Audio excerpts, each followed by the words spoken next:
इस वीडियो में सबका स्वागत है दोस्तों। ये वीडियो शुरू करने से पहले आपके एक फायदे की बात जरूर कहना चाहूंगा। इस वीडियो के डिस्क्रिप्शन में आप जाओगे तो आपको इस सब्जेक्ट का लिंक मिल जाएगा, जिसको आप क्लिक करोगे तो chapter by chapter, question by question सारे के सारे वीडियोस आपको मिल जाएंगे और दूसरे सब्जेक्ट के भी लिंक्स मिल जाएंगे, जिसमें chapter by chapter, question by question सारे वीडियोस मिल जाएंगे। और एक और आपको आइडिया देता हूं, मेरे चैनल को आप क्लिक करोगे तो मेरे चैनल के प्लेलिस्ट पे जाओगे तो आपको 20 के ऊपर सब्जेक्ट्स के लिंक मिलेंगे। बस आपको क्लिक करना है, जो सब्जेक्ट आपको के वीडियो चाहिए, बस आपको chapter by chapter, question by question सारे वीडियोस मिल जाएंगे। तो चैनल को जरूर सब्सक्राइब करो ताकि आपको हर रोज जो हम अपडेट करते वीडियोस वो मिलते रहें। तो हम शुरू करते हैं इस क्वेश्चन का वीडियो अभी। तो agreement oppose to public policy वो एग्रीमेंट है जो पब्लिक को इन एनी वे हार्म करते हैं। एग्जाम्पल, बेरट का जो ब्लास्ट हुआ था, वो जो केमिकल रखा गया था पोर्ट में, अब पोर्ट में रखा गया था बट बाजू में सिटी था ना, उसका आवाज 200-250 किलोमीटर दूर तक लोगों ने, मतलब आवाज या वेव्स जो भी है वो एक्सपीरियंस किया था। पूरा का पूरा शहर तबाह कर दिया उस ब्लास्ट ने। मतलब वो उसका blast was around 3 to 4 earthquake का जो रिश्टर स्केल है जो मेजर करता है, वैसा आका गया। So what is a public policy? Any policy which might harm a public or which is not safe for public good या public welfare can be regarded as a agreements which are opposed to public policy. Now anything जो सर्व करता है public को, that is those are the agreements which serve public. But ऐसे भी agreements होते हैं जो पब्लिक पॉलिसी के खिलाफ है, ठीक है ना, पब्लिक के वेलफेयर के अगेंस्ट है, उसको agreement oppose to public policy बोलते हैं। एक बाकायदा लिस्ट दिया गया है जो agreements oppose to public policy है। हम क्या करेंगे, अभी एक एक करके वो सारे एग्रीमेंट्स देखेंगे, ठीक है। सबसे पहला, ट्रेडिंग विद द एनिमी। किसी का मैसेज आ रहा है, एमोनियम नाइट्रेट था केमिकल नेम। हाँ ओके, बहुत खतरनाक एमोनियम नाइट्रेट, और वो काफी साल से उधर रखा था। क्यों इन लोगों ने ऐसा किया पता नहीं, बट लापरवाही, जानबूझकर नहीं किया पर लापरवाही। जैसे अपने देश में भी रास्ते में गड्ढे रहते हैं, बारिश के टाइम पता नहीं चलता कितने लोग अंदर चले गए हैं, गड्ढे में मरे हैं लोग। जवाबदारी प्रॉब्लम आता है। सो ट्रेडिंग विद एन एनिमी। मैं तुमको एक एग्जांपल, कौन सा, तो लाइव एग्जांपल मैं तुमको इसमें 2 एग्जांपल दूंगा। अभी if you enter into agreement with a Chinese company, क्या वो वैलिड है क्या वॉइड है आज के तारीख में, मुझे बताओ। आज के तारीख में वो वैलिड है। क्यों? क्योंकि वॉर नहीं हुआ है। कल बिपिन रावत, आई थिंक, जो है आर्मी चीफ, उसका बयान आया, इफ टॉक्स फेल हुए तो हम मिलिट्री स्टेप्स भी लेने के लिए तैयार है। Military action is nothing but war शब्द नहीं यूज होता, military action. So when the war is not there and when you make an agreement, that's a valid. बाद में वो void बन जाता है। यदि वॉर हो गया तो सारे के सारे कॉन्ट्रैक्ट एक दूसरे के साथ वो void बन जाते हैं। जर्मन और यूरोप के बीच में जब वॉर हुआ था वर्ल्ड वॉर के टाइम में, वहां पे जर्मन का एक कंपनी था, if I am not wrong, BMW या मर्सिडीज का एक प्लांट यूरोप में था। अल्टीमेटली, बिकॉज लॉजिक क्या है इसका, ट्रेडिंग विद एन एनिमी, यदि तुम एग्रीमेंट करते हो एनिमी के साथ वॉर के दरमियान, तो वो एनिमी को फायदा देने वाला रहता है, ठीक है ना। इसलिए ये जो एग्रीमेंट है during war with an enemy is void. तो डेमलर कंपनी के साथ कोई भी एग्रीमेंट जो था, I think it was Daimler company, Daimler Benz is nothing but Mercedes Benz का जो है कंपनी है, गॉटलिब डेमलर और कार्ल बेंज ने मिलकर शुरू किया था। तो ब्रिटिश में वो कंपनी को बंद कराया गया था, बिकॉज तुम किसी भी प्रकार से अपने ओरिजिनल देश को फायदा पहुंचाओगे, इसलिए एन एग्रीमेंट बोलते ना,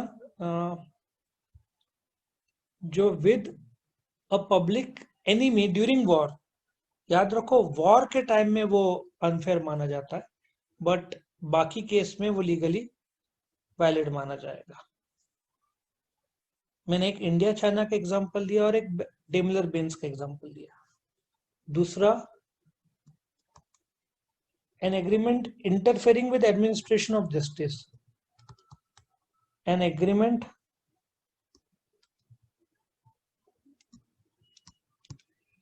interfering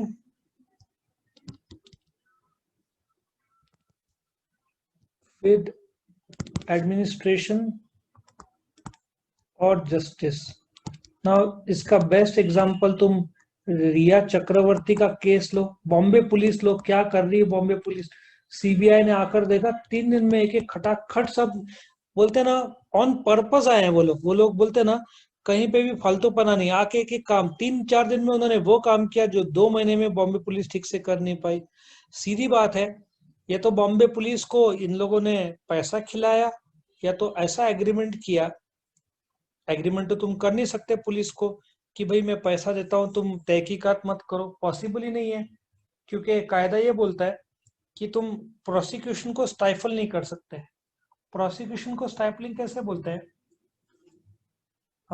जैसे कि एक एग्जांपल सुशांत सिंह राजपूत का देख लेते हैं, थोड़ा सा सेंसिटिव एग्जांपल है, लेकिन सपोजिटली किसी ने उसको मर्डर करते हुए देख लिया, यदि मर्डर हुआ है तो मुझे पता नहीं है, तो यदि जिसने मर्डर किया उसने बोला कि तू कोर्ट में कुछ बोलेगा नहीं, पुलिस को कुछ नहीं बोलेगा, मेरी तरफ से 10 लाख रुपए ले, डोंट यू थिंक सो ये जस्टिस को स्टाइफल कर रहे, रोक रहे?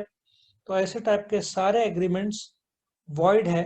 तुम जज को के साथ एग्रीमेंट नहीं कर सकते कि तुम फैसला हमारे तरफ लाओ, ये 10 लाख रुपए लो, ठीक है ना, ये भी पॉसिबल नहीं है। तीसरा, maintenance and कैंपर्टी।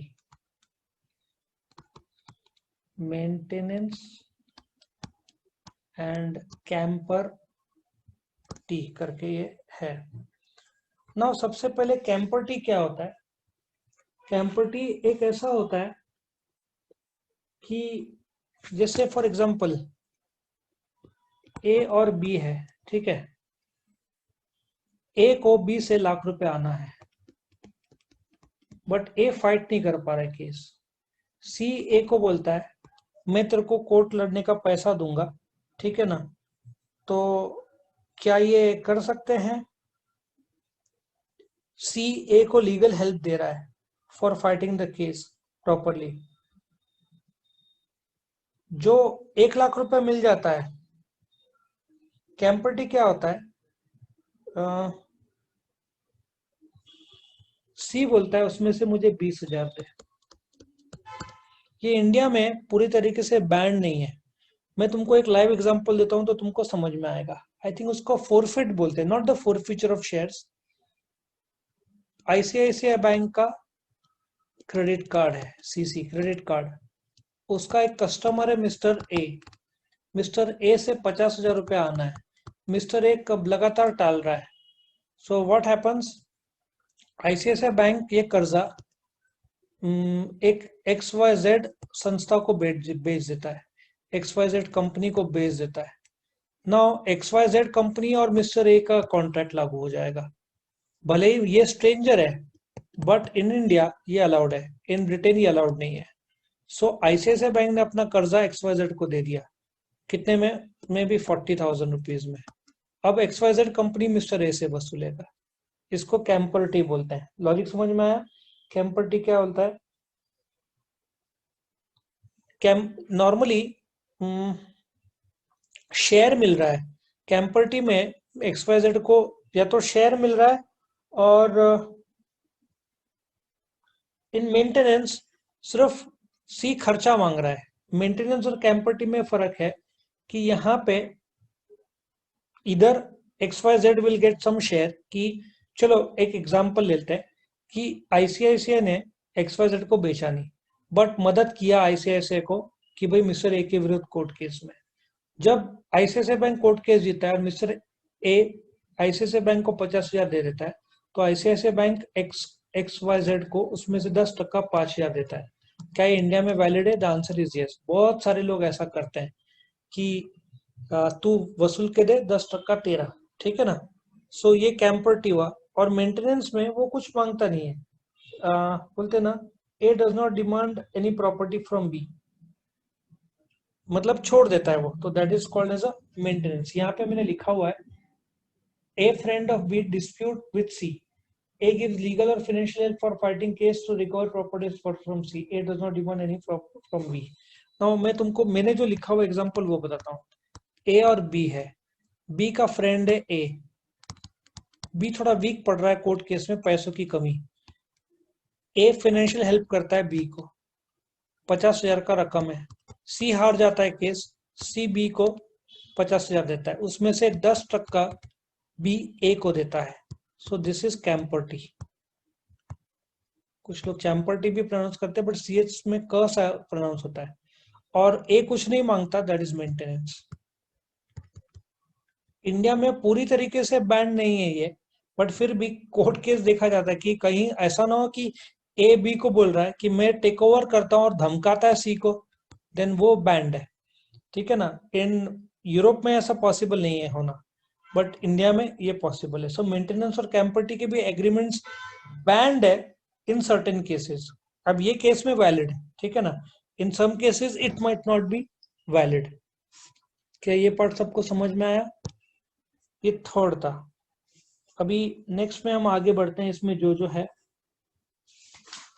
Fourth, trafficking in public office.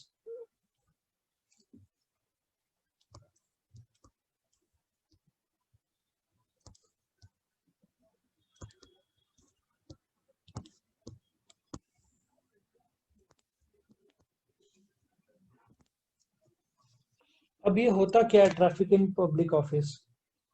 एक तो पब्लिक ऑफिसर को तुम एक्ट करप्टली करने बोलते हो।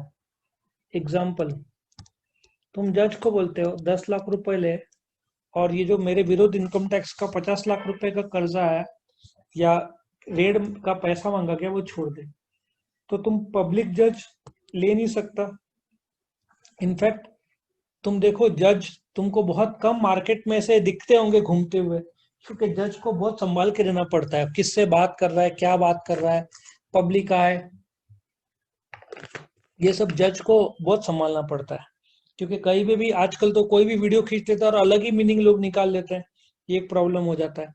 तो जज को रिश्वत तुम दे नहीं सकते, correct. So trafficking public office भी पॉसिबल नहीं है। Next is marriage brokerage agreement.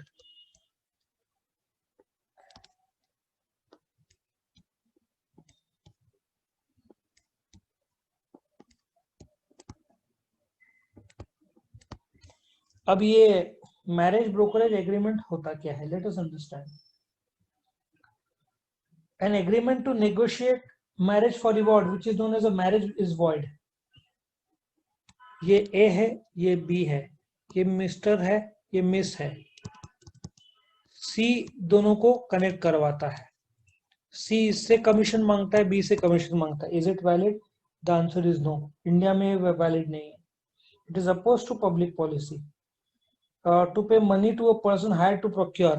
A C को बोलता है, तुम मेरे लिए वाइफ दूं, तुझे पैसा दूंगा। नो, इंडिया में वो भी अलाउड नहीं है। तुम बोलते होंगे कि फिर कुछ लोग दलाल रहते हैं, वो बोलते हैं ना, वो ढूंढने के लिए पैसा मांगेंगे, बट टेक्निकली इंडिया में ये किया नहीं जा सकता। इसलिए कुछ संस्थाएं होंगे, तुम्हारा कौन सा, आई थिंक शादी.com शायद है, और मुझे पता नहीं दूसरे होंगे तो ये लोग क्या करते हैं, ये लोग रजिस्ट्रेशन का पैसा लेते हैं, ठीक है ना। या कोई एजेंट्स होंगे, ये लोग क्या करते हैं, तुम मेरे पास रजिस्ट्रेशन का पैसा दे रहे हैं, शादी होने के बाद यदि पैसा मांगा इन लोगों ने तो वॉइड है। बट क्या करते हैं बहुत सारे लोग, भाई शादी करवा के दिया, तुझे मुझे देना पड़ेगा 5, 10, 20, 25 जो भी है, वो टेक्निकली वॉइड है। तो ये लोग क्या करते हैं, बाय लॉ को कैसे बाईपास करते हैं, लोग बोलते हैं रजिस्ट्रेशन करवा, रजिस्ट्रेशन चार्जेस के नाम पर बाईपास करते हैं। जैसे कि 11 महीने का तुम घर का है ना डिपॉजिट नहीं दिखा सकते रेंट एग्रीमेंट में, तो लोग अलग नाम से उसको कुछ दिखाते हैं। रेंट एग्रीमेंट में डिपॉजिट दिया ऐसे नहीं दिखाते, ठीक है ना। टेम्पररी लोन या ऐसे कोई डिपॉजिट नहीं शब्द यूज कर सकते उसमें। तो लॉ को बाईपास करने के लिए शब्द ये लोग अलग से करते हैं। So marriage brokerage agreement is void. फिर agreement interfering with parental duties, inter with parental duties.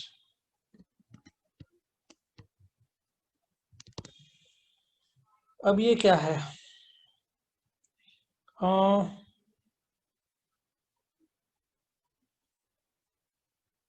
एक एग्रीमेंट था जहां पे बोलते ना, द पेरेंटल राइट्स को तुम दखलंदाजी नहीं कर सकते, लेकिन तुम एडॉप्शन के लिए अ, यदि किसी को दे दिया, the parental rights and duties can not be transferred absolutely. कि मैं बोलता हूँ कि भाई एक आदमी है, वो अपने बच्चे को, दूसरे को बोलता है तू जवाबदारी ले, मैं तेरे को पैसा दूंगा, is it allowed? Absolutely no.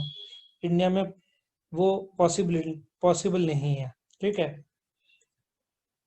लेकिन बोलते हैं ना गार्डियनशिप, वो माइनर चिल्ड्रन का, वो बोलता है कि मैं दूसरे एक औरत को दे रहा हूँ संभालने के लिए, क्या एग्रीमेंट किया जा सकता है? The answer is no. Parents का जवाबदारी वो किसी को बेच नहीं सकते, वो उनकी जवाबदारी है। मैरिटल ड्यूटीज,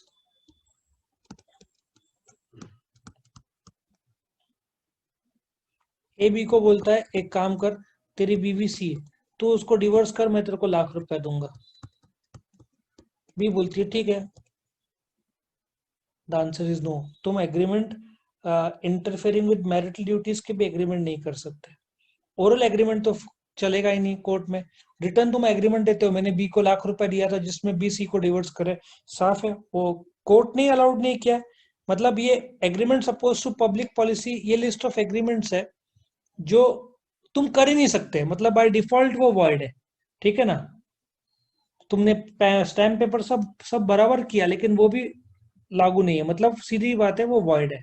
ठीक है। फिर नंबर 8वां, agreements restraining personal liberty.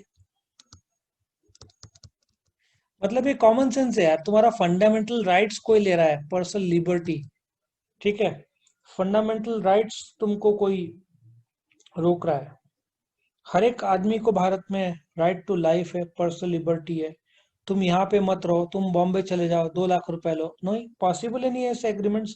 Arrest हो जाएगा सामने वाला करेगा तो। उसके बाद क्रिएटिंग मोनोपोलीज, क्रिएटिंग मोनोपोलीज, जियो सबको खरीद लेता है, वो गवर्नमेंट अलाउड करेगा ही नहीं।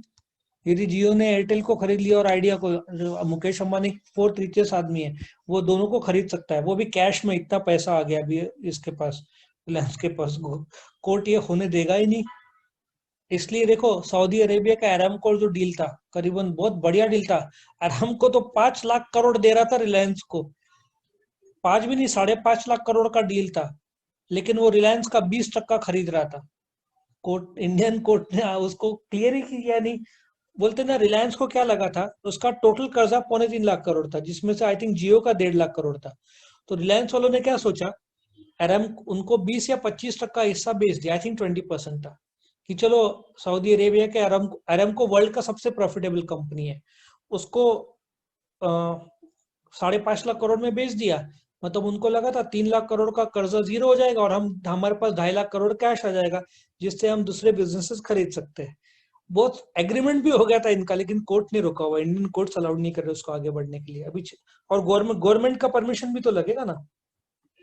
अच्छा, नंबरिंग में कुछ तो हुआ है, मैं इधर नेक्स्ट लेवल ले रहा हूँ, मतलब तुमको कनेक्ट हो।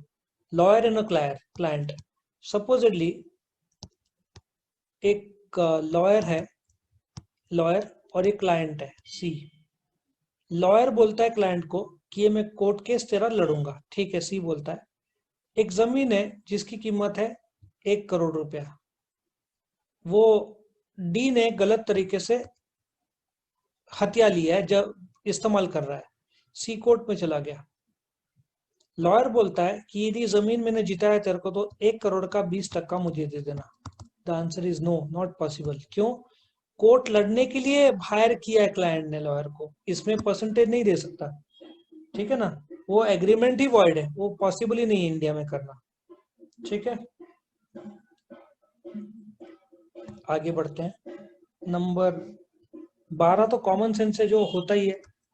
एग्रीमेंट टू इन्फ्लुएंस इलेक्शंस, ये हुआ था ना बीच में, इन्फ्लुएंस इलेक्शंस। तुमने देखा होगा, स्टिंग ऑपरेशन हुआ था, बहुत सारे उसमें आई थिंक सोनू सूद भी गलती से आ गया था। स्टिंग ऑपरेशन हुआ था जहाँ पे बोलते ना B grade actors not the A grade, B grade actors को ये जो कंपनी है आई थिंक कोबरा पोस्ट नाम की कंपनी, इन लोगों ने बोला था कि तुम ट्वीट करो फेवरिंग बीजेपी और हम तुमको 10 लाख 50 लाख करोड़ रुपया पर ट्वीट इतना पैसा देंगे। बहुत सारे लोगों ने हाँ बोला था। तुम ऐसा एग्रीमेंट कर ही नहीं सकते। क्यों? ऐसा एग्रीमेंट टू इन्फ्लुएंस इलेक्शंस ये अलाउड ही नहीं है। इलेक्शंस को अपने तौर पर होना चाहिए। इसलिए क्या हुआ था उस समय, एक मोदी पिक्चर रिलीज हुआ था लास्ट इलेक्शन के टाइम में ना, मोदी पिक्चर रिलीज होने वाला था। इलेक्शन मतलब वोटिंग के ठीक 2 दिन पहले। ये लोग भी स्मार्ट है, जिस दिन वोटिंग था उस संडे को वोटिंग होता है, तो इन लोगों ने फ्राइडे को रिलीज करने का प्लान किया। कोर्ट ने रोक दिया, इलेक्शन कमीशन ने रोक दिया, नहीं यदि मोदी पिक्चर रिलीज हुआ लोग देख के इम्प्रेस हो गए तो वोट बदल सकते हैं, इसलिए वो कैंसिल हो गया। मतलब 1 महीने बाद रिलीज होने दिया पिक्चर को, रिजल्ट के बाद रिलीज हुआ पिक्चर, तब तक रिलीज होने नहीं दिया। फिर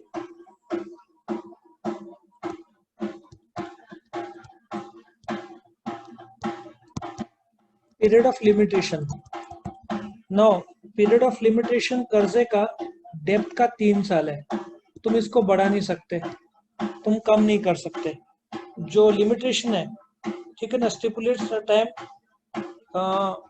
इसको तुम बेचते हो उधारी का और सामने वाला बोलता है कि मैंने 1 साल तक दिया नहीं, तो तुम बैड डेट ट्रीट कर सकते हो, तुम रिकवर नहीं कर सकते। द आंसर इज ये पॉसिबल नहीं है। क्यों? लॉ ऑफ लिमिटेशन 3 साल का है। यदि मैं 1 साल बाद छोड़ दूं कर्जा तो लॉ ऑफ लिमिटेशन के कायदे को बाईपास कर रहे हैं। Indian contract act 1872 is very clear.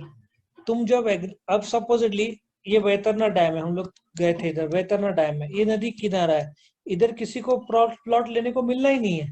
तुम प्लॉट करते भी हो तो भी लॉ अलाउड नहीं करेगा, वो अलग एक्ट है। आया समझ में? तुम 15 साल के बच्चे के साथ कॉन्ट्रैक्ट करते हो तो इंडियन कॉन्ट्रैक्ट एक्ट 1872 डिसअलाउ करता है। लेकिन तुम इलीगली पैन कार्ड लेते हो तो वो इनकम टैक्स एक्ट 61 का उल्लंघन है। तुम किसी को धमकाते हो तो Indian penal code plus Indian contract act का उल्लंघन है। इसका मतलब तुम इंडियन कॉन्ट्रैक्ट एक्ट लॉ को बोलते लॉ के विद इन काम करते हो, लेकिन दूसरे लॉ के को तोड़ के काम करते तो भी नहीं चलेगा।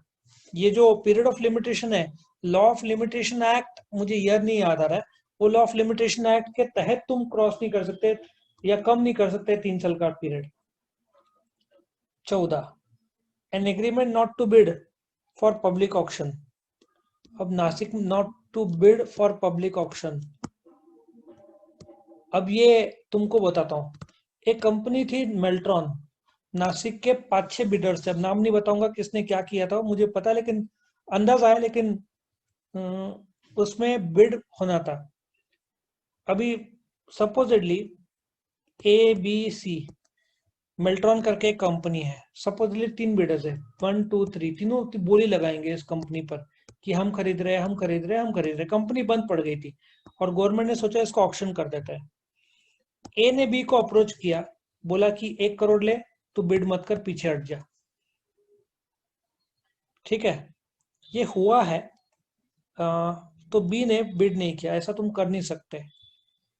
तुम देखो इलेक्शन के टाइम में बहुत सारे इंडिपेंडेंट एम्प्लॉय खड़े हो जाते हैं, मतलब अपक्ष उम्मीदवार बोलते ना, उनका खरीदने का एक सिंपल सा लॉजिक। जब इलेक्शन से ठीक 1 हफ्ते पहले सपोजली एक पॉलिटिकल पार्टी उसको बोलेगी कि ये 1 करोड़ रुपए ले अपना नाम विड्रॉ कर, हमारे वोट्स में से कुछ तेरे को मिल जाएंगे तो हमारा घाटा होगा, बढ़ जाएंगे ना वोट्स, इसलिए लोग अपक्ष कमाने के लिए एंटर होते हैं इलेक्शन में, ये भी एक कारण है। ठीक है, तो एक सेकंड वापस से गड़बड़ी कर रहा है।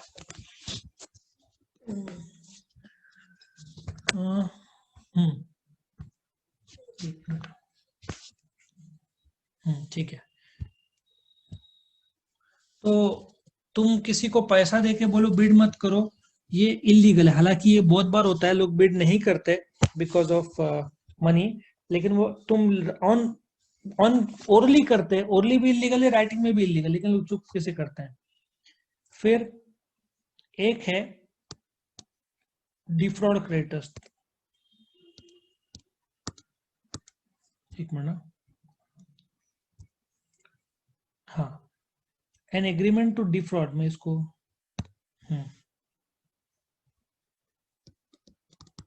Agreement to defraud creditors.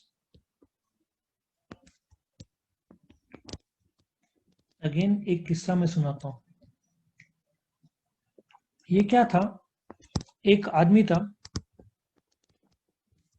वो तुमको बोलता था एक काम कर, तभी तो बहुत आसान था, आज की तारीख में तो पॉसिबल नहीं है। ये बैंक है, मिस्टर ए है ये, सपोजिटली एसबीआई। मिस्टर बी को अप्रोच करेगा मिस्टर ए कि भाई देख तेरे पास सारे कागजात है, तू मुझे कागजात दे, एसबीआई के मैनेजर मेरे पहचान के, तुझे मैं लोन दिलवा के देता हूँ 1 करोड़ रुपया, ठीक है, 1 CR, तू उसमें से मुझे 20 लाख दे, 80 लाख तेरा मिस्टर, और 1 हफ्ता भर, 2 हफ्ता भर, तीसरा हफ्ते से मत भर, बाकी मैं देख लूंगा क्या करना है, ठीक है। तो ऐसे एसबीआई, पहले क्या होता था, इतना स्ट्रिक्ट नहीं था, तो मिस्टर ए ने ना बहुत सारे ऐसे गड़बड़ी किए, मिस्टर बी, मिस्टर सी, सबको कर्ज लेने को लगाया, सबसे कमीशन लिया, और तुमने जब कर्जा लिया तो तुमको हफ्ता भरना ही है। Ultimately mister B, mister A भाग गया, मिस्टर बी फंस गया क्योंकि हफ्ता तो भरना है, वरना मिस्टर बी पर नीलामी की नोटिस और वो सब प्रॉब्लम्स आ जाएगा। मिस्टर बी ने मिस्टर ए को बोला, तूने तो बोला था कि हफ्ता भरने की जरूरत नहीं है, कुछ नहीं होगा। मिस्टर ए ने बोला, मैंने कब बोला था। तो ऐसे 28 कोर्ट केस मिस्टर ए पर आ गए थे, 28 कोर्ट केस एक साथ चल रहे थे, ऐसे उल्टे काम करने के। तुम एसबीआई को धोखा देने के लिए कोई भी ऐसे एग्रीमेंट कर नहीं सकते भाई। उसने बहुत सारे ऐसे, रिटर्न तो किया ही नहीं था क्योंकि रिटर्न तो इलीगल ही है, ओरली भी इलीगल है, तो ऐसे अभी भी कोर्ट केस चल रहे हैं उनके, क्यों, बैंक को धोखा दिया है। पर पीएनबी बैंक का वो क्या है, सेम तो किस्सा है, सिमिलर टाइप का है। फिर रिस्ट्रेंट ऑफ ट्रेड, ये भी, रिस्ट्रेंट ऑफ ट्रेड में क्या होता है, रिस्ट्रेंट ऑफ ट्रेड, सपोजिटली तुम्हारा एक मेडिकल शॉप है, डॉक्टर का भी ऑफिस बाजू में है या क्लिनिक बाजू में, एक और मेडिकल शॉप वाला आता है, 3 गाड़े हैं, ये 1, ये 2, ये 3, इधर डॉक्टर है, डॉक्टर, इधर ए मेडिकल शॉप है, एक बी आदमी सोचता है मैं भी मेडिकल शॉप डालूंगा, ए बोलता है बी को ये 50,000 ले मत डाल, बी बोलता है ठीक है नहीं डालता मेडिकल शॉप। क्या ये कॉन्ट्रैक्ट वैलिड है? द आंसर इज नो, नहीं कर सकते ऐसे।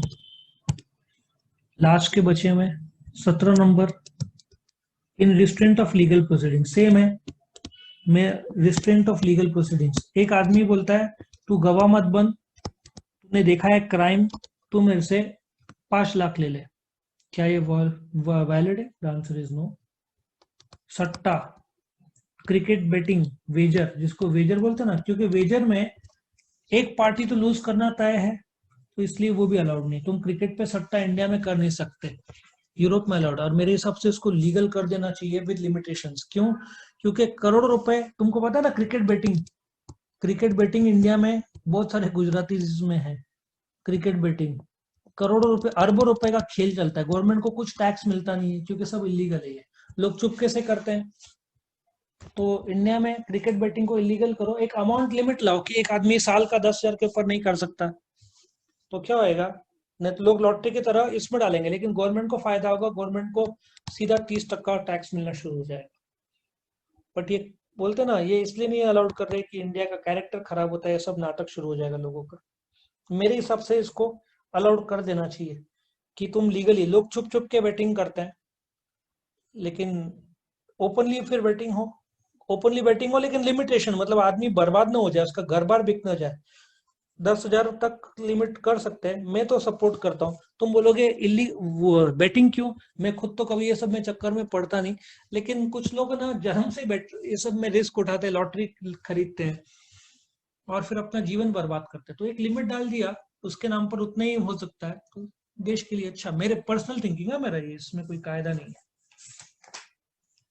सो ये अपन ने पूरा का पूरा पॉइंट्स ले लिए, पूरा डिटेल में ले लिया, बहुत सारे इसमें, तो agreement to do impossible acts, भाई तू मरे हुए आदमी को जिंदा कर दे, या सोना बोलते ना, हवा से सोना निकाल, ये सब इलीगल एक्ट से पॉसिबल नहीं है।